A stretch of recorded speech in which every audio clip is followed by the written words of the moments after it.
Hello નમસ્કાર મિત્રો। અગાઉ આપણે વિડીયોમાં જોયું હતું કે મધ્યસ્થ કઈ રીતે શોધી શકાય। આ વિડીયોની અંદર આપણે એ જોવાનું છે કે મધ્યસ્થ કઈ રીતે શોધી શકાય।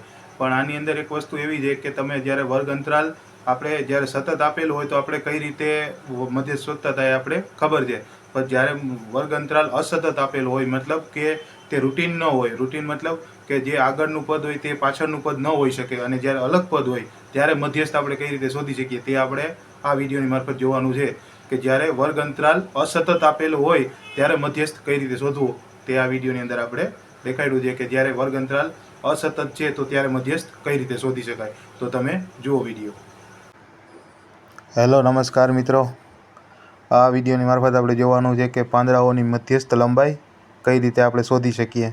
એક કોષ્ટક આપેલું છે, તેમાં અલગ અલગ વેરાયટીના લંબાઈના પાંદડા આપેલા છે અને પાંદડાઓની સંખ્યા આપેલી છે। તો આપણે પાંદડાઓની મધ્યસ્થ લંબાઈ શોધવાની છે।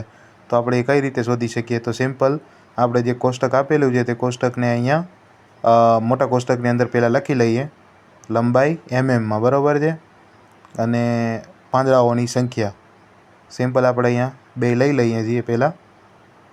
અને ત્રીજું પદ મધ્યસ્થ શોધવા માટે જે ત્રીજું પદની જરૂર પડશે, બરાબર છે, તે છે સંચયી આવૃત્તિ, બરાબર છે।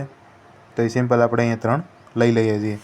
તો આપણે જે કોષ્ટક પહેલાં આપેલું છે તેની અંદર આપણે એમએમની અંદર લંબાઈ પાંદડાઓની પહેલાં લખી લઈએ। પણ આની અંદર એક વસ્તુ છે કે જે આપણે કોષ્ટક આપેલું છે તે કોષ્ટકની અંદર જે માહિતી આપેલી છે તે અસતત આપેલી છે। આપણે અહીંયા સતત કોષ્ટક બનાવી અને પાંદડાઓની મધ્યસ્થ લંબાઈ શોધવાની છે સિમ્પલ। તો કેમ કે અહીંયા જે વર્ગ અંતરાલ આપેલો છે તે અસતત છે। અસતત હોય એટલે એને તમે પહેલાં સતતમાં ફેરવો ત્યારે તમે એને મધ્યસ્થ અથવા મધ્યક અથવા બહુલક શોધી શકો, એમને તમે શોધી ના શકો। તો તમારે પહેલાં આખા વર્ગ અંતરાલ જે બધે આપેલા છે એમએમમાં એ બધાને તમારે પહેલાં અસતતને સતતમાં ગોઠવવાના છે અને પછી તમે એનો મધ્યસ્થ સિમ્પલ શોધી શકો। તો હું અહીંયા કઈ રીતે કરું છું તો એ તમે જોજો કે એક બાજુથી જે આગળની અધસીમા છે તેમાંથી 0.5 માઇનસ કરું છું અને જે એની પૃષ્ઠ સીમા છે તેમાં 0.5 ઉમેરું છું। એટલે થશે એવું કે તે એની જે મતલબ જે અંતરાલ જે અસતત છે તે સતત થઈ જશે। મતલબ જે આગલું પદ છે તેનો જે અંતિમ પદ છે તે આગલા પદનું પહેલું પદ થવું જોઈએ, બરાબર છે। તો અહીંયા સિમ્પલ સંચયી આવૃત્તિ લઈ લઈએ છીએ। તો સંચયી આવૃત્તિ માટે આગળ તમે આગળના પદ હારે આગળના પદનો સરવાળો સિમ્પલ। તો આપણે અહીંયા સંચયી આવૃત્તિ પણ મળી ગઈ છે, બરાબર છે। તો હવે સિમ્પલ તમે મધ્યસ્થ માટે, બરાબર છે, કે મધ્યસ્થ વર્ગ આપણે પહેલાં જોઈ લઈએ કે મધ્યસ્થ વર્ગ કયો થશે। તો મધ્યસ્થ વર્ગ કયો થશે? 144.5થી લઈ 153.5 વાળો, બરાબર છે, તે મધ્યસ્થ વર્ગ થશે, બરાબર છે। તો હવે સિમ્પલ તમે મધ્યસ્થ બરાબર L plus n/2 minus CF upon F ગુણ્યા H આપણા મધ્યસ્થ શોધવા માટેનું સૂત્ર છે। તો Lની કિંમત કેટલી થશે? 144.5।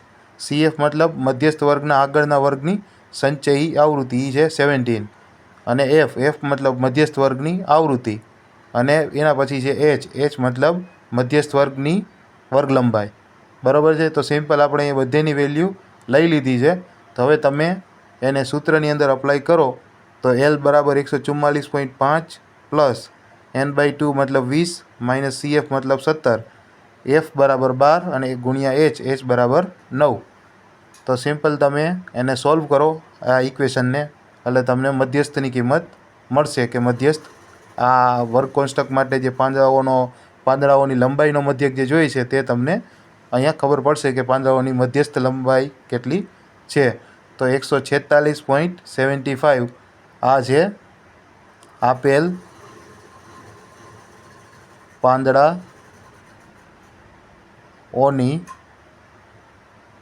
મધ્યસ્થ લંબાઈનો મધ્યસ્થ, બરાબર છે। આપેલ પાંદડાઓની લંબાઈનો જે મધ્યસ્થ છે તે 146.75 છે। તો સિમ્પલ તમે કોઈ પણ માટે જ્યારે પાંદડાઓની લંબાઈ આપેલી છે તો તેનો તમે મધ્યસ્થ આ સિમ્પલ પદ્ધતિથી શોધી શકો।